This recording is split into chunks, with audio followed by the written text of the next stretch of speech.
안녕하세요. 한국약선차고차협회 산후 이현주입니다. 오늘 저는 순비기차를 할 건데 제다법은 비발효차 혹은 비산화차를 만들도록 하겠습니다.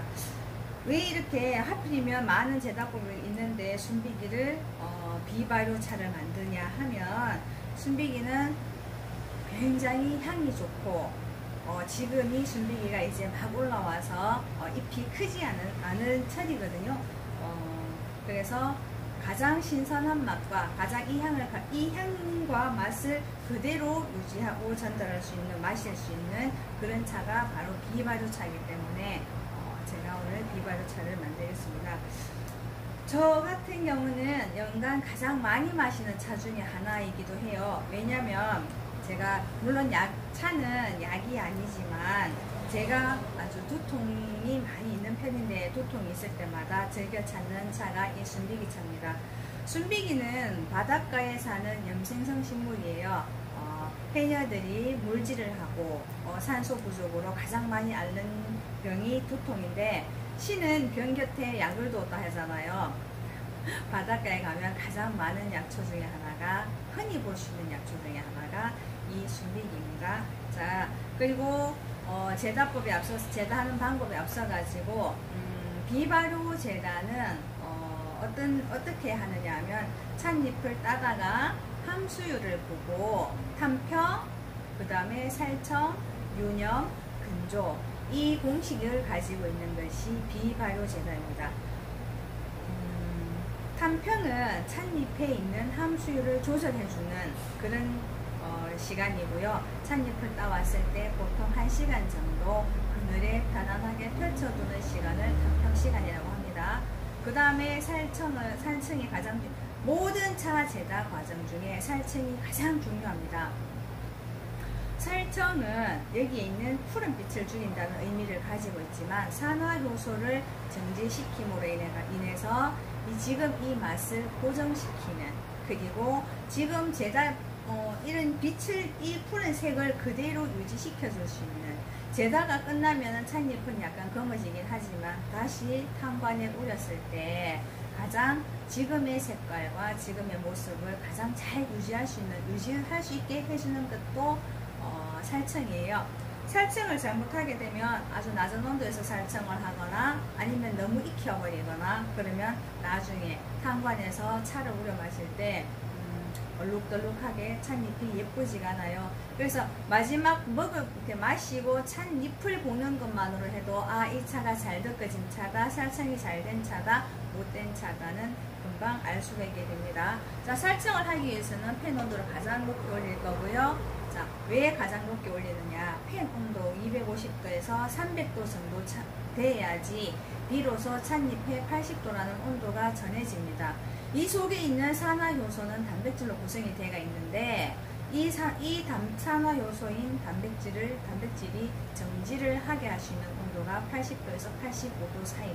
그래서 첫 뜨끔을 85도가 넘게 100도가 될 정도로 익혀버리면 얘는 차가 아니라 나물이 될 것이고요. 너무 낮은 온도에서 살청을 하면 얘는 자칫 잘못하면 계속 산화가 진행이 되어가는 차가 되겠죠. 자, 그래서 찻잎을 살청을 할 건데, 팬의 뜨겁게 올란 온도가 뜨거운지 아닌지 충분히 확인을 하고 난 다음에 찻잎을 넣는데, 얼마의 양을 넣을 것인가. 팬이 크다고 해서 팬에 가득 담아도 안 되고 너무 작게 담아도 안 되고, 자, 보통 제다원을 가지고 있는 제다 하롱에 이렇게 찬차 하시는 분들을 찾아가봐도 그분들도 한 팬에 320g 이상을 넣지 않습니다. 왜냐하면 그 이상을 넣게 되면 차가 푼 익거나 덜 익거나 그리고 작게 넣었을 경우에는 차가 너무 익거나, 그래서 저희 고차 하시는 선생님들은 보통 팬을 사용하시잖아요. 팬에 한 움큼을 잡아서 팬의 열선을 넘어가지 않는 정도로 살청을 하시는 게 가장 차를 예쁘게 익히는 방법이에요. 이렇게 한 움큼 정도 잡고요. 이렇게 놓았을 때 열선 바깥으로 가득 넘어가지 않는 정도면 가장 예쁘게 잘 익는 정도가 되는 거예요. 자, 첫 떡금은 살청이라 했기 때문에 얘를 익혀주는 게 가장 중요합니다. 어떻게 흩날리듯이 하는 것이 아니라 꼭꼭 눌러서 제가 익혀줄 거예요.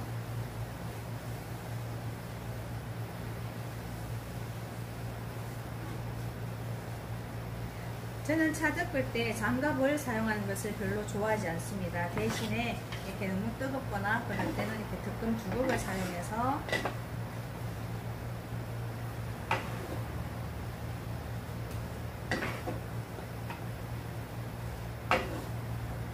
조금 눌러가면서 익힐게요.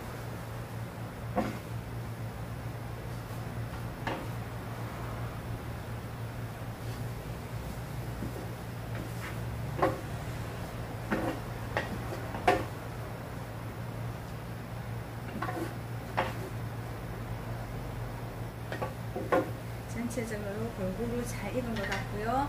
나가실 때는 반드시 팬 위에 불을 끄고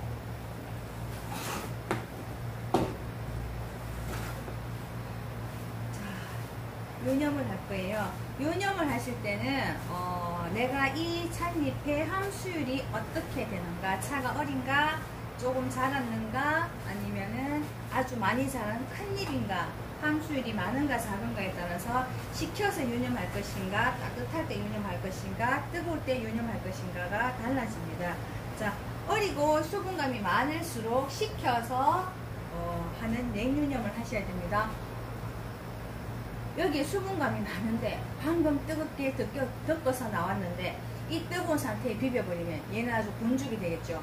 자, 그래서 식히고 난 다음에 첫 번째 유념은 찻잎이 다치지 않는 정도에서 살살 합니다.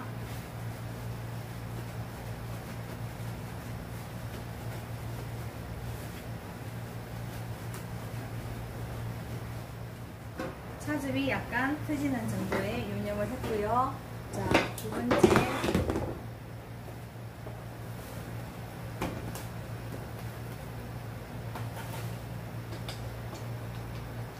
팬이 완전히 식지 않았기 때문에 온도는 금방 올라갈 거고요. 두 번째부터는 이제 아까 방금 살청과 유념을 했다 그죠? 지금부터는 건조의 개념으로 보시면 돼요. 몇 번 덮는 것이 중요한 것이 아니라 나는 차를 9번 덮었어. 그게 중요한 것이 아닙니다. 자, 살청과 유념 그 이후에 이렇게 덮는 과정은 모두 건조의 개념으로 보시면 되고요. 아직도 유념은 한 번 해서 되는 것이 아니라 한 3번 정도 해야지 되는데, 자, 유념을 하는 이유가 여기에 찻잎에 스크래치를 줘서 그 스크래치 사이로 차의 물이, 찬물이 잘 빠져나오라고 하는 것이 첫 번째 목적이고요. 두 번째는 이렇게 비벼줌으로 인해 가지고 모양이 바뀌게 되죠. 유념의 방법을 앞으로 이렇게 밀게 되면은 약간 길쭉길쭉한 형태가 될 거고요. 포에 사서 하면 동글동글한 차가 나올 거고요. 이렇게 사람이 손으로 이렇게 방향을 한쪽 방향으로 굴리게 되면 그 한쪽 방향으로 말린 차가 될 거예요. 그래서 유념은 스크래치를 주기도 하고 차의 모양을 바꾸기도 하고 또 마지막 하나는 차의 체적을 굉장히 많이 줄여주는 거예요. 모양이 바뀌고 이렇게 작아지니까 당연히 체적도 많이 줄게 되겠죠. 언제까지 덮느냐는 질문을 굉장히 많이 하시는데요. 차가 두 번째부터 덮을 때는 아까 첫 번째 살청했을 때보다 조금 더 익어져야 되잖아요. 익어지기도 할 것이며 또 그 함수율을 보고 찻잎이 가진 함수율마다 다른데 이렇게 덮었을 때 촉촉한 수분감이 손에 전달이 돼서 많이 뜨거워졌다, 수분감이 좀 더 익었다 하는 그런 느낌이 들 때 나오시면 됩니다.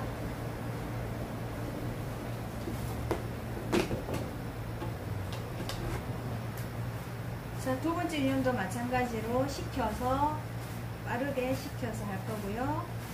첫 번째 유념 때보다 조금 더 강하게 비벼도 상관이 없습니다. 왜냐하면 아까보다 조금 더 익어가지고 많이 부드러워진 상태입니다.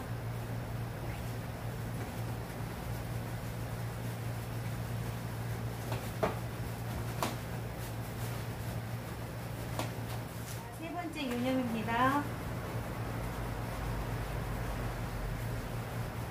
찻잎이 상하지 않는 정도 내에서 충분히 차즙이 손에 나오는 정도까지 유념해 주시기 바랍니다.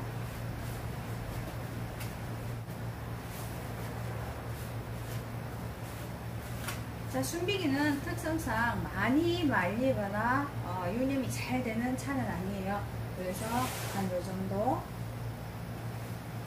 하시고 난 다음에 그 다음 과정은 건조만 하시면 되겠습니다.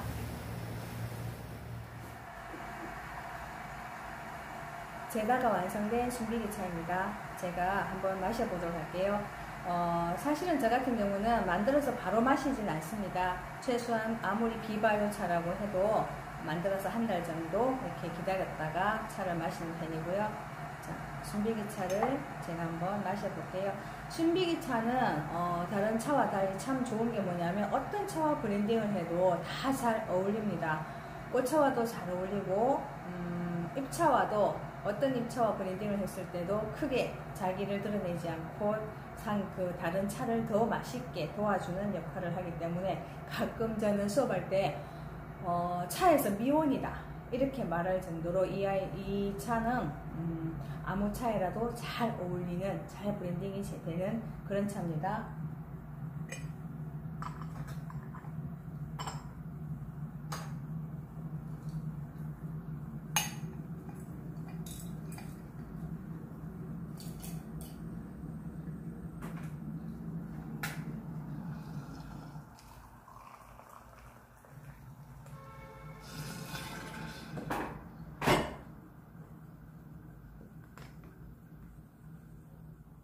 차를 우리는 동안 기다리는 이 시간이 어쩌면 차를 마시는 사람으로서는 굉장히 행복한 시간이 아닌가 생각합니다.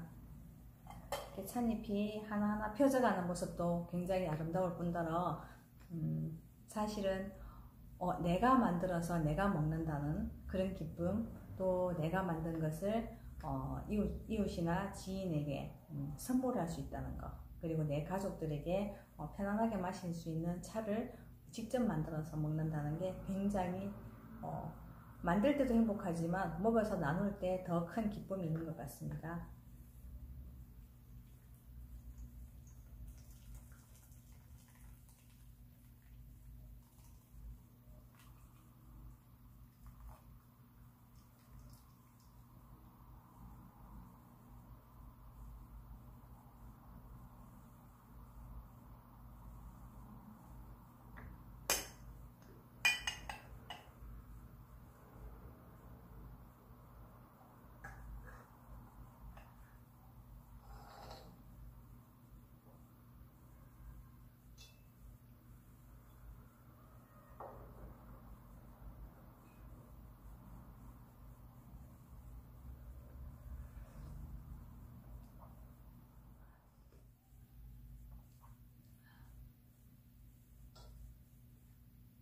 여러분들도 차 많이 마시고 행복한 생활 하십시오.